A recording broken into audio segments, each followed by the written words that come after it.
My voice is not nearly as beautiful as yours. Rubbish. I'm not having it. We're live. Yes, we've made it. Hello. Hello. Mimi, welcome back to the podcast, and hello to everybody watching. Not that anyone's watching it because I literally only just pressed go, but hopefully we'll get some people coming on as we go. Now, one thing I haven't done is put my spanky banner up. Let's do that. Let's let people know what the question is. So we are asking tonight, does life be hard? Ugh. Huge question. There we go. A big question. It's a huge question. Oh my God. I mean, let's just dive in. People are going to jump on and join us, hopefully. I've got the comments box up as well. For anybody watching on the replay, thank you for being here. And of course, if you're listening on the podcast as well, hello to you. If you've got something to say about this topic, if you're live with us, you can just put it in the comment box below. If you're watching this in after the fact, put your comments in anyway. Come and join us in the Facebook group and let us know what you think. Mimi, what do you want to say about this question? Does life have to be hard? Let's kick it off. Yeah, no, it does not have to be hard. There you go. We're done. That's it. Thanks for tuning in. We'll be back next week. Right. But the question is, why do we make it hard? We all do. Why do our brains make it hard? So I think that we think that life is hard, and until we get to a point where we start to question it, right? And that's where maybe so many of us are right now. Like, wait a second, does it have to be that hard? Yeah. And yet our default is to make it hard. Right. And I also want to kick this off as well by saying, I think there's a difference between challenges that life will bring you, which can feel hard to navigate. Yes. And in some cases will always be a hard time in your life. Yes. I'm thinking about, loss when somebody dies, or, or like if you, like your job finishes and you weren't expecting it, or, financial hardship, that is hard. But yes. I think what you're saying is, and I agree, that there are things in life that will come to challenge us, and they will feel hard at the time. And like I said, in hindsight too. But then on top of that, we have cultivated this idea that life has to be hard. And I've said many times, I think it's because in the self-development world, every inspirational story that you hear often goes through that process of, it was really shit and then it got better, right? And so even when we're being inspired, we've got this undercurrent of, it has to be really hard before it gets to be good, right? Mm-hmm. It can, for sure. I know my own personal story was that I was someone that thought life was always hard and everything was hard. Why does it have to be so hard? Until it really did get hard. And that was when my siblings passed away. I think we talked about this on the podcast. Yeah. I'm a surviving sibling. I've lost 2 siblings. And that really made me understand the difference between what I was making hard and a hard situation, like you said. Yeah. And life is full of these. I mean, listen, we're all human, and the life experiences are challenging times. It's loss of jobs, it's loss of loved ones, it's ups and divorces, it's ups and downs, right? But why do we have to make the rest of this stuff as equal as hard, right? Like that part doesn't have to be. Yeah. And I think the hard stuff, while it is very hard, there's also great opportunity in profound growth during those times if we allow for it. And we feel the hard stuff too, Yeah. So there's a difference, I think, that it's like when you go through those really hard, challenging times, there's opportunity to come out the other side so much stronger and different, versus letting the day-to-day be hard, right? And staying stuck in that lower place. Yeah. It's almost like, I think it's almost like, what's the analogy that I want to use here? It's like, because we know that life can be hard, and you see it in films, you see it in real life as well, you see people going through challenging times. Do you feel like it's almost a defense mechanism that we think, if I create difficulty around me, maybe those truly hard things will pass me by. Like maybe the hardship fairy will go, oh no, that person's got their fill, like let's not give them anything else, right? If and then, only. Yeah, and of course that isn't how it works. And so I know for me as well, this really came about a few years ago. I was invited to co-author a book which was called Notes to My Younger Self. Shout out to Kazia, because actually it was just International Women's Day. I think, was it yesterday or the day before? And her book surrounds International Women's Day because she gathered the stories of 55 women into 3 volumes, these 3 books, where each woman wrote a letter back to their younger self, and basically with the knowledge and the wisdom that they carry now. And it was unpicking everything they'd gone through and sort of acknowledging what they'd learned and what they know now and what they would have done if they'd known different, and they're very, very inspiring stories. And I was very lucky to be part of the 3rd volume. And I can remember when we first all got together on our Zoom, and Kazia, invited us to sort of share a tiny bit of our story.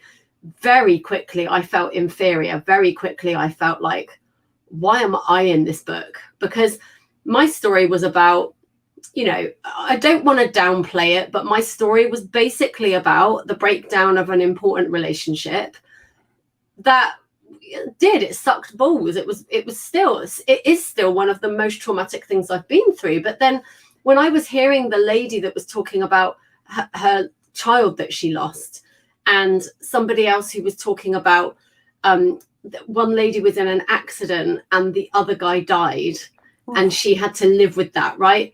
When I'm hearing their stories, I was like, my story doesn't mean a thing, my story doesn't count. And I really got into a space of, I haven't had hardship. These women have had true hardship, like abuse at a young age, a whole family. Like one woman in our volume, actually, there were 2 women. One woman had, I think I'm getting this right, one woman had left the family home and she'd left her children behind. And another woman was someone whose mother had left. So it was like their stories were parallel. Yes. One was the child, one was the mum, but not each other's child and mum. Like they were telling their perspectives. And I was like, Jesus. And I'm just over here going, yeah, I had a friend who was a bit of a dick to me. That was it, right? And I was like, it reminded me of Bridget Jones. Have you seen the movie Bridget Jones? And I've read the book. She's in the prison, right? She's in the prison with all these women, and they're going, they're all telling their stories about, how awful their partners were because they abused them, and, and they like made them take drugs. And then they were like, what did your big bad boyfriend do? And she was like, I don't really have anything to say now because I've just heard your stories, It reminded me of that. But I think that there is this belief that life has to be hard, and that somehow we're not, like somehow we've cheated the system if our life is easy. Mm-hmm. And I think so many people experience ease and immediately get terrified by that. For those of you watching, don't be alarmed by this embodied hand. This little hand. This hand is attached to my 9-year-old. I thought I could hear something, and it's his iPad. What do you want, Leela? We're on a live stream, bud. This is going out live to the nation. No, to the world. It's going out to the world. International. Go on, off you go. What do you need? I need some pants ending with 4. Okay, well, that's not happening. Can you go and speak to Daddy, please? He's angling for his PlayStation at 9:15. My lady's in a stream who has 20,000 subscribers. I know, but it can't happen now. Off you go, please. Thank you. There's a good boy. So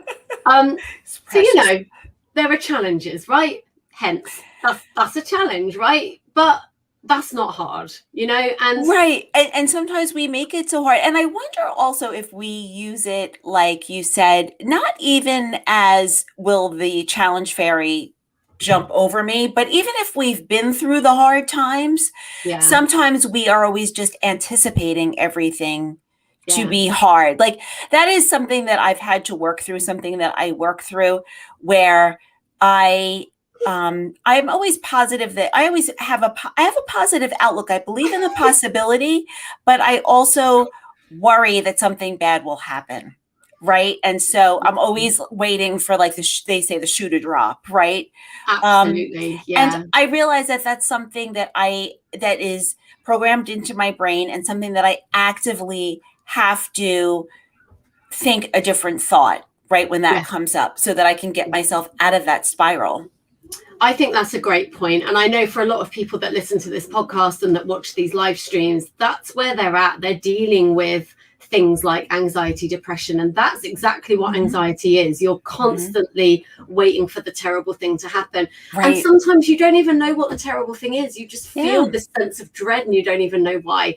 Right. I think, the reason that I wanted to pose this question is exactly for the reason that you stated, that whilst there are going to be things in life that we can't control, and we are in no way trying to downplay the challenges that life can bring, and especially now, I mean, we're all going through a very challenging time collectively, right? Yeah, and actually, and even that's a great point, because I think even that, people have started to feel like, I shouldn't complain, like I shouldn't be feeling anxious, because I can find the gratitude in this and I can find the good things, but you should be able to feel what you feel, and it's okay to feel what you feel. And this is an unprecedented time. Like, we've never faced this. And I just think, the reason that I wanted to pose this question is, if there are any areas in our life where we can choose out of it, like you just said, choose out of that thought, or choose to pivot away from that. It's in no way downplaying things that might have happened to you, or real problems that might be on the horizon. Right. But it's saying, for example, I'll use money as an example of this, right? Because money is something I've struggled with my entire adult life. And when I started to look into what that was and what I could do about that, and I got into a lot of money mindset courses and stuff, one of the things that all of the courses teach, doesn't matter who you learn from, they all teach the same thing. And that is, look at your money, know what's coming in, know what's going out, right? Just look at it. And that felt so hard. And when I eventually pulled up my big girl pants and did that, it was like, well, this just got really easy. Like, why did I do this? And then you go through this whole thing of, so why have I made it so hard all this time? Right. Let me keep myself here to punish myself for making it so hard. Let's make it hard for another 10 years. Right. It's a real struggle. Like, even now, I know the power of tracking my money. I know the power of budgeting. I know the power of paying attention to it daily. I know the power of, budgeting what I have. I know all of that. And I still don't do it at times. And then it makes my life hard. And that's kind of what I wanted to get to, because there are so many things that are in our control. Like, you can't, well, some people would say you can control, but you can't always control what money is coming in a given moment. There's certainly things that you can do to improve that over time. Right. But, if you're on benefits right now and your payment is, I don't know, £1,000 a month or £1,200 a month, and that's what you think is possible. Now, we won't get into the whole mindset of that could change. Like, there's a whole load of people that will teach you that. And I believe that too. But let's just say that you haven't even got to that point. It's still true that if you look at that money and you look at what's going out, you have choices that you can make about where that money goes, how you manage it when it comes in, how you conduct yourself through a month. So when I'm having a bad month where I'm not paying attention, I'm willy-nilly just buying hot chocolate here, like getting my car washed there, buying lunch every day that I don't need to buy when I could just make my own at home. Like, all of those, these are micro decisions that we're making that all like culminate in a big decision that ends up knocking you on your ass and meaning that you're struggling for money, right? Right. And there are so many things that we can do to pay attention to those nuances to make our life easier. And I think even with that knowledge, there's still a bunch of us that wouldn't do that. And I wanted to steer the conversation here because I think there is there's comfort in familiarity, even when what is familiar is shit.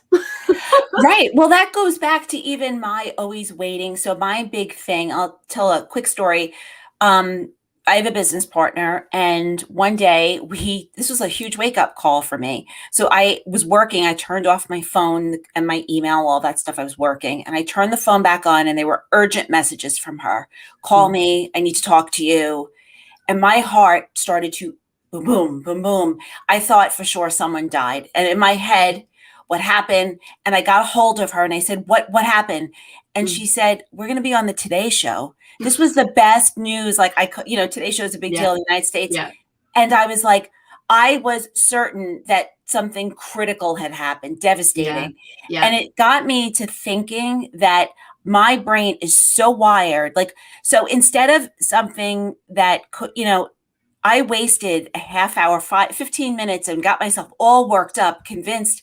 And this was probably one of the most exciting pieces of news of my life. Yeah. And instead I chose to make this 15 minutes a nightmare because I was convinced that I was going to hear terrible news. I was shaking and right. And so that's a great example of me choosing to make it hard.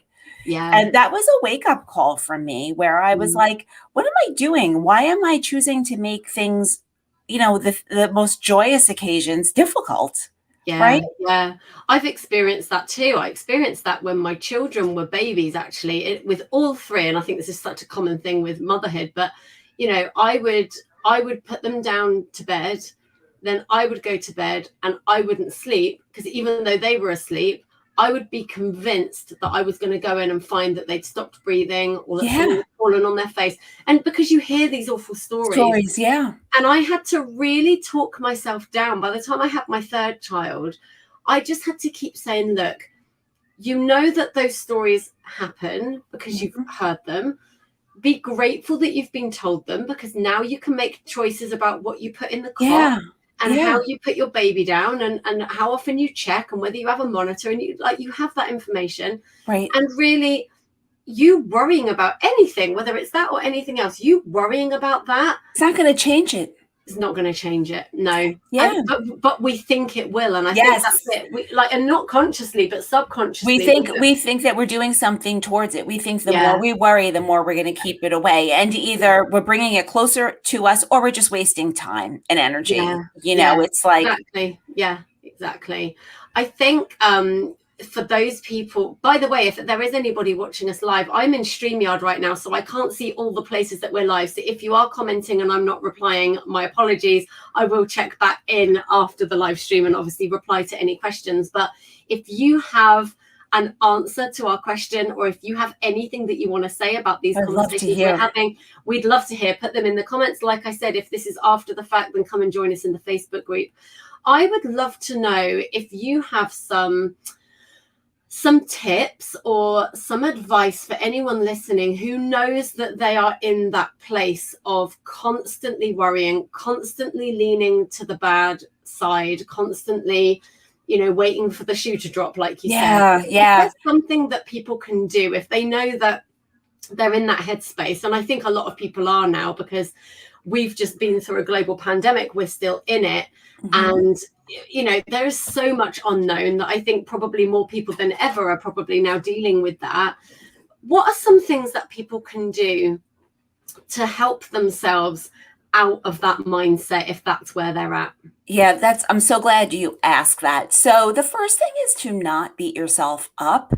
Like, we are human beings. We are conditioned. We have a negativity bias. So we are programmed to always be looking for the things that could potentially take us down. This is how we're built as humans. So do not use this as an opportunity to beat yourself up. This is a perfectly normal way a response, right? That's the first thing. The second thing is, if you've been through some kind of trauma or something that has felt very heavy and difficult, now it's really embedded in your brain because you've experienced this. And so there's a reason why you're thinking.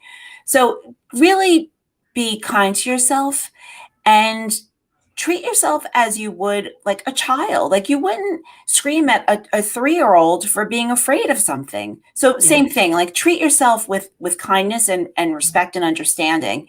That's the first thing. And the second thing is just start to be aware, right? Like, really try to be aware of where you can start choosing a different thought. Even if you feel like you can't choose a thought now, like for me, I know a trigger for me is that phone call when I don't expect it. Yeah. And I'm always anticipating bad news. So right now, I'm still at my point where I will get anxious and my heart will start to pound, but I am now at the place where I can put a little space in there to say, wait a second, I'm sure this is not a devastating phone call, you know, and just a little space and a little space and a little space. And that's how we start. So it starts with compassion for yourself and then awareness. Yeah, I think that's true. And I also think that it's really helpful. And this is something that's helped me.